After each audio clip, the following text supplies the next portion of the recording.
আসিফ টিপু, আপনি যথার্থ বলছেন যে এখানে যে রাষ্ট্রীয় শোক রয়েছে, তো রাষ্ট্রীয় শোকের অংশ হিসাবে চট্টগ্রামেও কিন্তু আমরা দেখছি যে শিক্ষা প্রতিষ্ঠান সহ অন্যান্য আধা সরকারি সরকারি প্রতিষ্ঠান রয়েছে সেখানে কিন্তু পতাকা অর্ধনমিত রয়েছে। একই সাথে যে আইন শৃঙ্খলা বাহিনী দেখতে পাচ্ছেন তাদের যে সতর্ক অবস্থান আমরা একটু দেখানোর চেষ্টা করছি, যেহেতু এখানে আছে ভারতীয় সহকারী হাই কমিশনারের যে বাসভবন, সেই বাসভবনকে ঘিরে আমরা দেখতে পাচ্ছি সেনাবাহিনী, পুলিশ সহ অন্যান্য যে বাহিনী রয়েছে তাদের যে একটা সতর্ক অবস্থান দেখা যাচ্ছে। একই সাথে শুধু এখানে না, সড়কের বিভিন্ন জায়গায় সতর্ক অবস্থান রয়েছে পুলিশ প্রশাসন। সব মিলিয়ে বলা যায় যে আইনশৃঙ্খলা বাহিনীর যেই সতর্ক অবস্থান, সেই সতর্ক অবস্থানের থাকার কারণে কোনো অপ্রীতিকর কোনো ঘটনার খবর কিন্তু আমাদের কাছে আসেনি। তবে বিকেলে গাইবান্ধা যারা যা আছে, একই সাথে সন্ধ্যায় আমরা যতটুকু জেনেছি মশাল মিছিল হবে। গতকালও কিন্তু দিনভর যে একটা উত্তাল ছিল চট্টগ্রাম, আজকেও কিন্তু নানা কর্মসূচি রয়েছে। এই ছিল আমার এখানকার সর্বশেষ। ফিরে যাচ্ছে আমার সহকর্মী, অপেক্ষা করছে বরিশালী মিডিয়ার কাছে।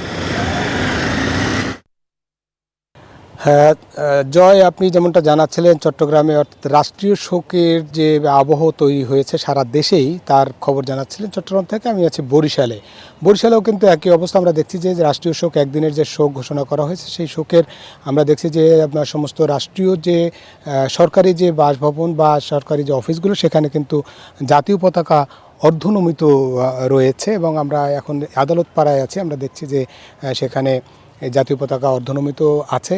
এবং এছাড়াও অন্যান্য যে আধা সরকার এবং স্বায়ত্তশাসিত শাসিত যে প্রতিষ্ঠান, সেখানেও কিন্তু এই রাষ্ট্রীয় শোক পালন করা হচ্ছে। অর্থাৎ শহীদ শরীফ ওসমান হাদির যে মৃত্যুতে সারা দেশে যে শোক পালন করা হচ্ছে, তারই অংশ হিসেবে বরিশালেও কিন্তু জাতীয় শোক পালন করা হচ্ছে। এবং একই সঙ্গে যদি বলি যে ওসমান হাদির মৃত্যুতে কিন্তু সারা দেশের সঙ্গে শোকাবহ পরিবেশ চলছে কিন্তু বরিশাল আমরা দেখেছি গতকালকে উত্তাল হয়েছিল যে কেন এরকম একটি নিবেদিত প্রাণ জুলাই যোদ্ধাকে হত্যা করা হলো।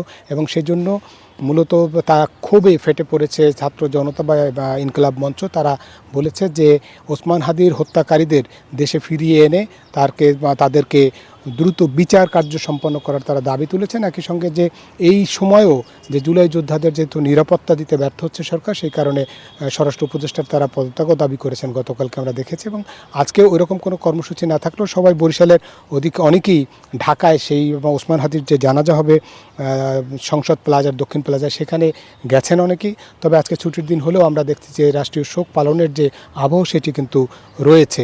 এবং একই সঙ্গে আমরা গতকালকে যারা এই আন্দোলনে বা বিক্ষোভে যোগ দিয়েছিলেন, তারা যেমনটা বলেছিলেন যে এই ওসমান হাদির যে যারা হত্যা করেছে তাদেরকে ফিরিয়ে এনে মূলত দ্রুত তাদেরকে এই বিচারের আওতায় আনার জন্য তারা বলেছেন।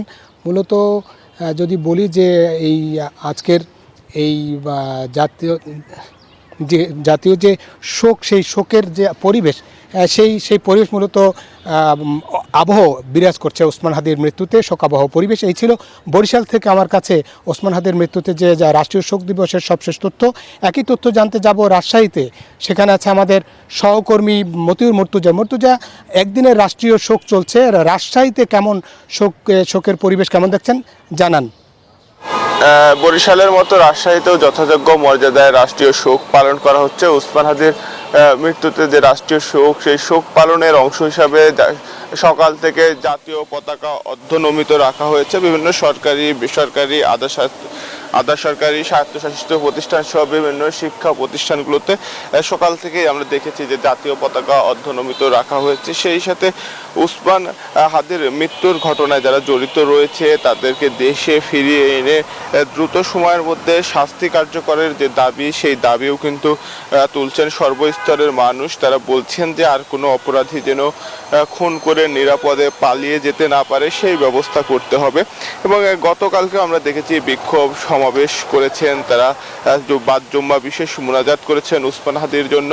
সব মিলে সর্বস্তরের মানুষের মধ্যে কিন্তু শোকের ছায়া নেমে এসেছে। একদিকে যেমন তারা প্রার্থনা করছেন, অন্যদিকে তারা কিন্তু ক্ষোভে ফেটে পড়েছেন যে এরকম প্রকাশ্য দিবালোকে খুন করে খুনি কিভাবে পালিয়ে যায় সেই প্রশ্ন কিন্তু তারা রেখেছেন এবং একই সাথে তারা বলছেন যে প্রতিবেশী দেশ থেকে সেই সমস্ত খুনিদের ফিরিয়ে আনতে হবে এবং একই সাথে আরও যে সকল অপরাধী প্রতিবেশী দেশে ভারতে আশ্রয় নিয়েছে তাদেরকেও কিন্তু দেশে ফিরিয়ে এনে বিচার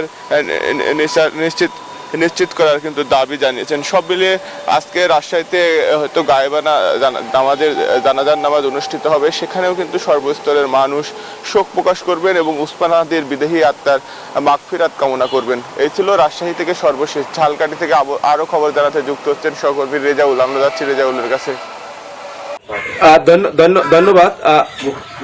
ধন্যবাদ। আসলে আপনারা জানেন যে আমি এখন দাঁড়িয়ে আছি ঝালকাঠির নলছিটি উপজেলায় শহীদ ওসমান বিন হাদির নলছিটির খাসমহল বাড়ির সামনে। আমরা এখানে স্থানীয়রা আছে এবং তার যে আত্মীয় স্বজন আছে তাদের সাথে আসলে আমরা কথা বলেছি। তাদের দাবি ছিল নলছিটিতে তাকে সমাহিত করা হোক, অন্তত হলেও তাকে একবার হলেও জানাজার জন্য হয়তো নলছিটিতে আনা হোক। শেষবারের মতো তাদের যে সন্তান তাদেরকে তারা দেখতে চেয়েছেন। এখনো সময় আছে, যদি এই সময়ের ভিতরে নলছিটি আনা হয়, একবার জানাজা শেষ করে হয়তো তার পরিবার বা সরকারের সিদ্ধান্ত অনুযায়ী তারা ঢাকায় যে কাজী নজরুল ইসলামের কবরের পাশে তাকে সমাহিত করা হবে সেই সিদ্ধান্ত তারা সাধুবাদ জানিয়েছে। কিন্তু তারপরেও তারা জানিয়েছেন যে একবারের জন্য হলেও তাদের নলছিটির বাড়িতে আনা হোক। এখানে কিন্তু আপনারা দেখতে পাচ্ছেন যে এই ঘরে কিন্তু তালাবদ্ধ ঘরে আসলে কেউ নেই। তারপর পরিবারের সদস্য যারা ছিল একমাত্র বোন এবং ভগ্নিপতি ছিল। আসলে সরকারের সিদ্ধান্ত হওয়ার পরে তাকে সমাহিত করা হবে ঢাকায়, এরপরে কিন্তু তার বোন আসলে ঢাকায় চলে গিয়েছে। তো এরপরে কিন্তু এখানে আসলে পুলিশি প্রহরায় কিন্তু এই বাসা আসলে আছে। এখন আসলে আমরা চলে যাচ্ছি স্টুডিওতে। ধন্যবাদ আপনাকে। আপনি জানেন যে শরীফ ওসমান হাদি অর্থাৎ নির্মম হত্যার পর হত্যার পর আজকে কিন্তু তার জানাজা হবে। এই রংপুরেও তার আত্মার মাগফিরাত কামনা করে তার গায়েবানা জানাজা সেটি অনুষ্ঠিত হওয়ার কথা রয়েছে।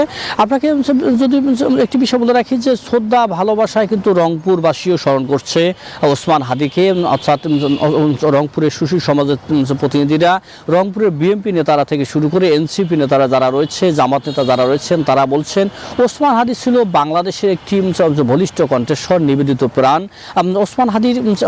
ওসমান হাদির এই অকাল মৃত্যু, অর্থাৎ ওসমান হাদিকে যারা নির্মমভাবে হত্যা করেছে, গুলি করে হত্যা করেছে, তাদের অর্থাৎ দৃষ্টান্তমূলক শাস্তির দাবি কিন্তু করা হয়েছে রংপুরের পক্ষ থেকে। রংপুরে বিক্ষোভ মিছিল হয়েছে, রংপুরে আন্দোলন হয়েছে। রংপুরের আপনি জানেন যে ডিসির মোড় সেটিকে যা হাদি চত্বর ঘোষণা করা হয়েছে। আজকে কিন্তু অর্থাৎ 36 জুলাই চত্বর যেটি রয়েছে সেখানে বিকেলে গায়েবানা জানাজার আয়োজন করা হয়েছে। এছাড়া গতকালও কিন্তু অর্থাৎ সুখে স্তব্ধ ছিল রংপুরবাসী, আজও কিন্তু তেমনটি, অর্থাৎ ওসমান হাদিকে স্মরণ করছে রংপুর তথা রংপুর অঞ্চলের প্রতিটি জেলার মানুষ। আমরা কথা বলেছি অর্থাৎ লালমনিরহাটে বিএনপির যিনি সভাপতি রয়েছেন, বিএনপি সাংগঠনিক সম্পাদক আসাদুল হাবিবুল, তিনি বলেছেন যে রংপুর বিভাগের প্রতিটি জেলায় বিএনপির পক্ষ থেকে ওসমান হাদিকে স্মরণ করা হচ্ছে। বিএনপির পক্ষ থেকে ওসমান হাদির আত্মার মাগফিরাত কামনা করা হচ্ছে, দোয়া মাহফিল করা হচ্ছে, এমনটাই কিন্তু বলা হয়েছে বিএনপির পক্ষ থেকে। সব মিলে অর্থাৎ শ্রদ্ধা এবং শোক আর ভালোবাসায় ওসমান হাদিকে স্মরণ করছে উত্তরের এই 8টি জেলার মানুষ। এই ছিল আমার কাছে রংপুর থেকে সর্বশেষ খবর।